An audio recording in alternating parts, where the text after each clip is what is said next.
Hello, friends. So it turns out that for the time being, Reform are doing quite well. We at Lotus Eaters have had a lot of criticisms of Reform over the past year or two, especially given that two of our current presenters have been in Reform and were kicked out unceremoniously for being too based and also for outlining a program for how they would actually achieve their policy of deporting foreign criminals and illegals who are currently residing in the UK. But again, they're doing quite well at the moment, and this is according to The Spectator, an article that came out just this morning talking about their polls surging to a record high. Now, this polling source was polling by Survation for True North Advisors, and it was results from the 2nd to the 5th of May this year. So we'll see how these results end up holding out, given that Keir Starmer, through some of his rhetoric, his own Island of Strangers speech,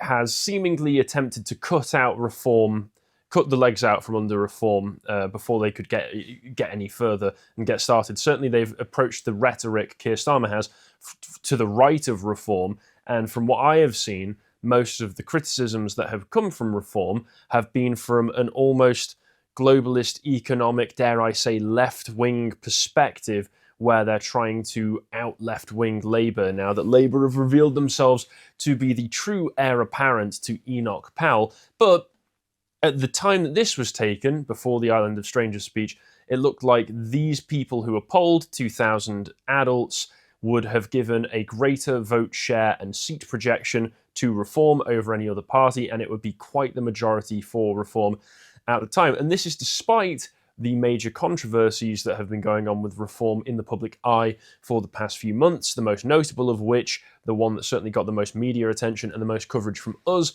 was the Rupert Lowe scandal, where Rupert Lowe was kicked out of the party after being accused of verbally threatening the chairman, Zia Youssef, and also being implicated in some vague threatening language that some of his staff had supposedly used, which had intimidated some of the female staffers. Now, of course, this all came across very spurious at the time because Rupert Lowe had been very critical of Reform, and particularly Nigel Farage and his leadership, because he was accusing Nigel Farage of treating it as a personality cult, refusing to democratise the party, and not focusing on what mattered, which Rupert Lowe was very consistent with his messaging, which was that they needed to focus on deporting illegal immigrants and foreign criminals who are in the country, which was very good and very refreshing to hear from a major party in the UK. And again, it seems that Labour and Keir Starmer have decided to adopt this rhetoric because it is very popular. But because of the fact that Rupert Lowe was being critical of the party, all of a sudden these allegations get thrown against him and he gets rapidly removed from the party, which again, at the time, always seemed very suspicious. It was very suspect that these two things would coincide so close to one another. And of course, the most obvious thing that could have happened has happened now, which is it turns out that the police do not have, according to the CPS, the right amount of evidence to go forward with any kind of prosecution, because there is insufficient evidence to provide a realistic prospect of conviction. So it's been thrown out because there was no real evidence for it. It was a few witness statements that they'd had and a few reports coming from Reform themselves, and that wasn't enough. That wasn't enough. So what we can do is, I think, due to this, and given the other information that I've given, the proximity of Rupert Lowe's criticisms to when all of this news was announced by the party, without Rupert being made aware before they publicly announced everything, we can be pretty clear that this was a political hit job. There was never any real evidence behind all of this. Certainly the CPS seems to think there's not enough evidence to actually go ahead with a conviction, so this appears to have all been targeted purely to destroy Rupert Lowe's reputation. It was an attempt to destroy Rupert Lowe's reputation, and possibly, if there had been an ability to take this case forward, to actually criminally charge him with something that he was innocent of. And he has, as a result of this case being thrown out, released this statement, which is absolutely scathing. The most important parts of this, I think, is where he says that the police process was weaponized to silence a party colleague who raised reasonable concerns. For the good of our country, Nigel Farage must never be Prime Minister, and he was saying that they were hitting him with a brutal smear campaign, vilified and targeted. I am ashamed to have shared a parliamentary platform with them, ashamed to have trusted them, ashamed to have called them friends. Farage is no leader. He is a coward and a viper. I feel deeply embarrassed that I ever thought he was the man to lead. And again, he says, Nigel Farage must never be Prime Minister. So he's not mincing words. That is pretty straightforward right there. You can't put it in simpler terms. He cannot be Prime Minister. And this is coming from a man who worked with him and was, as many others have been over the years, thrown under the bus by him. Now, Rupert has suggested that there is going to be another party coming down the line, which he'll put his energies behind.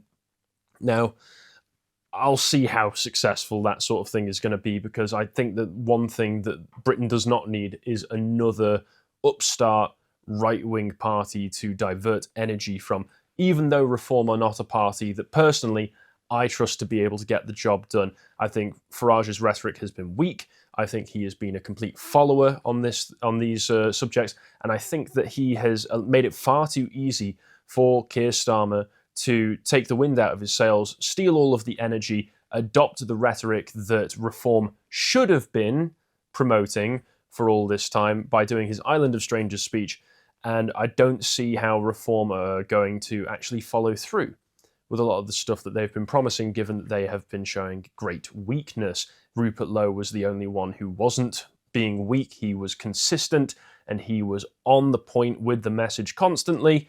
Whether he'd have been allowed to do anything useful within the Reform structure if they had managed to get more seats at the next election, we'll never know. We'll never know. But I don't trust them as a party, and I don't... The rumour...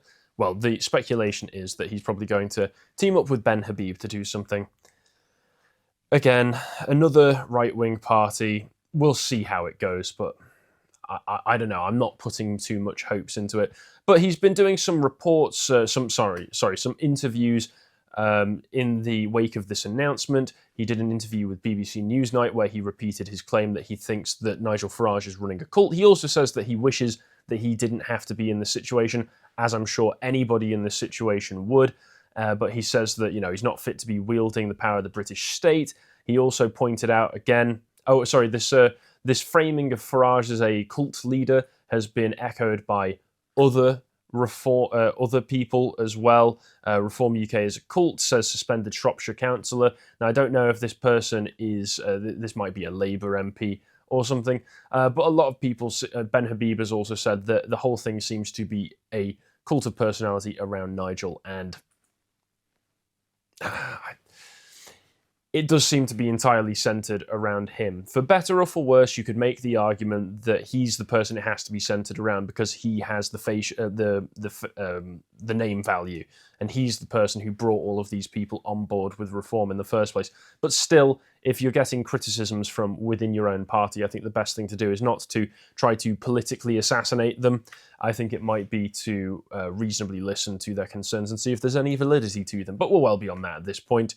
Rupert Lowe has also said in other interviews that have come out recently that if they've been successful, he could have been locked up as an innocent man, which, fair, that could have been an outcome. So without Rupert, with Nigel Farage flip-flopping on a lot of subjects and being very weak and having to follow in the wake of Keir Starmer coming out with some pretty strong rhetoric against immigration, which Farage would never have done himself. Let's be clear here. The Island of Strangers speech, if Farage had ever done anything like that, the media would have crucified him for it, compared him to Enoch Powell, and then he would have tried to backtrack it and make it very clear to everybody that he's not racist. Fair play to Keir Starmer, he doesn't seem to care. He's not released, as far as I know, a statement trying to backtrack anything. He's not tried to temper his rhetoric after the fact. He's not tried to refute people who are saying, oh, he's Enoch Powell now, he's racist now. He doesn't seem to care because he received his racism chip update into his brain because he's an unfeeling cyborg, and now his job is to eliminate all illegal immigration into the country, or at least that's what it comes across as, given his more recent public statements. So he doesn't care. He doesn't care. He's an unfeeling robot. Who cares what the public thinks? Who cares what the newspapers are saying? I'm here to do a job. And love him or hate him, I'm no fan of the man. He is somebody who locked up a lot of British patriots last year over incredibly spurious charges, basically getting the police to pick them up off of the side of the road if they were nearby protests.